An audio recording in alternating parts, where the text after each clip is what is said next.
anyone that's serving or anyone that's thinking about serving, don't do it. If a recruiter sat there told you, just understand that if you join, you might get deployed. You might have physical damages. You might have mental health issues. But hey, do you still want to join? No one's going to join. But if they don't tell you any of the ugly and they make it sound so appealing, we'll be like, sure. All right, so let me get this right. In 2005, when she joined, she had no idea she could get deployed, no idea the ramifications of said deployment, and didn't do any homework, and it's the recruiter's fault, military's fault. And this is from a leftist propaganda news channel on YouTube. I'll link to it. Thanks for coming back. Thanks for subscribing. I served in the United States Army from 2005 to 2009. I was stationed in Hawaii in Schofield Barracks and then was deployed to Baghdad, Iraq from 2008 to 2009. I was recruited between my junior and senior year. Right. My reason for joining wasn't anything patriotic. I was literally just pretty much a product of my environment. I was born in the South Bronx. I was born to a single mother. My dad was in jail, unfortunately. So I had to find options to get out. So this was your only option to get out, right? I've said this before. Meet young fellas at the airport who say, hey, I watched your videos to join the military, because you said, what else am I going to do? So that was her option. She got out, got some GI Bill money. I'm sure she's got VA disability. Keep listening. And she wants the Army, the military, dismantled because somehow we're supposed to figure out that Iraq is a great country. You have to see this to believe it. Some of the points are very valid. They're good points. But again, in 2005, you knew what was going on when you joined. You got the fine print was right there. In 89, when I signed up, delayed entry, my grandfather said, son, you're going to be cannon fodder. There was no war. So think about that for a second. There was no internet then. So can you take any responsibility on this? No. My way of getting out was, unfortunately, I was getting into a lot of problems. So I joined the military, especially inner city schools, urban areas where your only way out is either to get a scholarship or join the military. So when someone's offering you free schooling, it looks extremely appealing. Yeah. We went into just the regular, they use women as shield. Women can be pregnant. You have to treat them very aggressively because they can hide bombs underneath their stomachs. It's a terrorist state. Be careful. And they want to. Yes. That is what you're told. They didn't tell you about the history or none of the history. You don't get a history lesson before going. And honestly, it's easier to control a dumb soldier than a smart soldier. Okay, so in 2005, before she joined up, let's say she went in 2007. They didn't educate her about Iraq, the great history, the long history of Iraq. Did she do it herself? She's an adult, right? If she's interested in Iraq, you can read the history. Internet was pretty new back then. But she could have gone and done she didn't do anything. She expected the DOD to say, here's the long history of Iraq. Let's do a 3-week course before you go to do a job. So you got to take some ownership here, I think, right? And if they did tell you the long history, things change. Do we have the long history of Germany in D-Day, Battle of the Bulge? Probably not. No, probably didn't. So the less informed you are, the less questions you ask. I was a geospatial engineer, pretty much providing roads and different areas that they'd be able to take in case of, let's say, a convoy being hit by a sniper. So I dealt with infantry and I dealt with the FBI and things like that. And that was my job. I was with military personnel that were Iraqi soldiers. And I was able to go to their homes. I was able to interact, eat their food and stuff like that. And kind of more or less get an insight outside of a military base. They are amazing people, very loving, very welcoming. The wife cooked a meal and a half for all of us. And I got to meet the children and things like that. And I'm just watching and I'm like, they're literally living right here. And a few blocks is down, the U.S. is creating raids. Yeah, because they're insurgents who came there, right? Some people came into the country. It's messy. It's messy in the middle. When she gets to dismantling it, now you could argue what war have we been in since World War II? You'd go, okay, this makes sense. Korea, Vietnam, First Gulf War was in and out. GWOT, 20 years, no end in sight, no clear victory.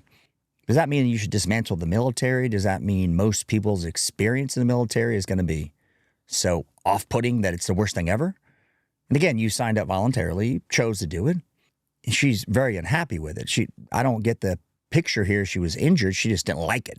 Didn't like what the military was doing. The colonization thing. We'll get to that. Iraq formed no actual real threat to us. Right. Because you're raised or because you're born in a different place does not mean that you're subjected or should be subjected to anything less than being a human. especially when you're sitting there saying that you're fighting for freedom and you're oppressing everyone else while you're using the term freedom. It's a lie. It's a blatant fucking lie. How would you do that exactly? So Afghanistan was the real threat. George Bush wanted to go into Iraq. So we're in Iraq. Troops just go where they're told. They're pointed in the direction they go. They do their job they're told to do. And you got bad guys shooting out windows. Insurgents come in. Wonder what she would say we're supposed to do. Just hug it out. What do you do here? What's the answer? Just don't go? Okay, that's an option. Dismantling the military, that's her option. Don't do anything, ever. No wars. Tell me what you think. I mean, obviously the GWOT, I talked to a lot of guys on here. Jay, Green Beret Chronicles, Valhalla. Talked to a lot of men who did careers in the military. They're happy with the career. They don't like how the GWOT played out. But again, do you want to just bring the whole thing down like the Joker? Is that what you do? You tell me. A friend of mine ended up getting killed back home. And I was trying to get back home. Right. And they just didn't care. And once I got out, I struggled. I didn't know what to do. I didn't know what resources to reach. I was angry. I resented everything. I had no plan. I was to a point where...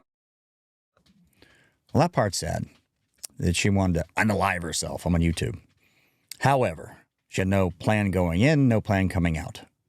She didn't learn a lot from the Army, is what I'm gathering here. Should learn a lot. Like, what do you want to do? There's TAPS class. It's a lot better than I was in. We just went to the E-Club with the retired guys and drank. Didn't that some of that on you? Like, you're getting out, you're going back to the Bronx. You have an education paid for. Got some Voc rehab. I mean, there's an assortment of things. If you want to engage with them, you can. Is the system wrought with nightmares to go through the VA? Absolutely. But it sounds like she's blaming, I don't know what she expected when she got out. Did she expect a welcome home fuck fantasy? Like, oh my God, the flags and you're going to sit here on a throne? Like, people don't care you were in. You joined yourself, you went in. Thank you for your service, 10% at Walmart, or at Lowe's, sorry. But what did you expect at the end, right? If she was hurt while she was in, she gets health care. The VA, not the best, but it's better than zero, better than where she started. Education. You tell me, what should she have gotten? What would she want? Put down in the comments. What does she actually want here? I thought about it constantly and just felt like it would be so much easier for me not to be here. No. And I'm just grateful that I've met a great support system of veterans that also are on board with what the new mission is, which in actuality is just to be more vocal and talk and speak. Right. Anyone that's serving or anyone that's thinking about serving, don't do it. If a recruiter sat there told you all the stuff, just understand that if you join, you might get deployed. You might have physical damages. You might have mental health issues. You might have this, and the third. But hey, do you still want to join? No one's going to join. But if they don't tell you any of the ugly and they make it sound so appealing, you'll be like, sure, they don't care about you. How many veterans are homeless right now? Did you think they cared about you when you joined up? Any of you? Did you think the recruiter cared? Your CO cared? If you did, I got to question how you were raised. You want to believe that. But my wife, where she works, there was a person at the hospital, worked there 40 years. 40 years at the same hospital. Like a front desk lady. She died, there's like 3 people at the funeral. They didn't care, right? What's the difference here? What do you expect? I did the video here about the guy who burned his uniform. Remember that? Really upset man, got arrested. What did he expect? I'm not saying it shouldn't be different. There shouldn't be some, she's transitioning. But do you think there's going to be a pat on the back? I love you. Here's a free house. I mean, you got to at some point take some accountability and go, well, it's not the way I hoped. But did you grow up in the 4 years you were in? Did you learn anything about yourself? You just complain, that guy? How many veterans have mental health issues? Every 11 minutes, a veteran. You're just a number. No one cares. Absolutely. That was always in the fine print. 100% of the time. Like the Marine Corps, I hate all of you equally. I mean, boot camp, you guys remember that? They kind of knew that. My grandfather said, you're going to be cannon fodder, son. Battle of the Bulge, 2 Purple Hearts, Bronze Star with a V. My grandfather, missing an eye. His son, 2 tours Vietnam, hurt in the 2nd tour. Vegetable, 33 years. Laying there, nothing.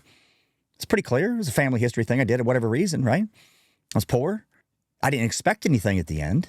I didn't expect a pat on the back, a welcome home fuck fantasy. It was never there. Do people expect? I mean, they do, clearly, right? They can do a military funeral for you. The commanders might show up. They won't remember you by the next one. They're just there to sit there and say, I showed up. Like, a mass movement of conscious soldiers, veterans, how do you think that could affect the military? It'll dismantle. It's almost like a Jenga piece. If you pull enough pieces out in the right angles, what happens? It'll fall. You just need the right components to make it fall. So what if it did fall? You think China's going to dump their military? Russia? You pick the country's going to just drop their military. Okay, U.S. is done. We're done too. They may make it smaller. That could be true. We can just dismantle everything? Does that make any sense? Should we have these forever proxy wars? Absolutely not. There's got to be a different alternative, just dismantling it. I mean, Gen Z does not want to join up. We know that. They got information at their fingertips. They saw what happened in Afghanistan. They see it. But it's what you make of the military, right? You go in, you say, I want to do something.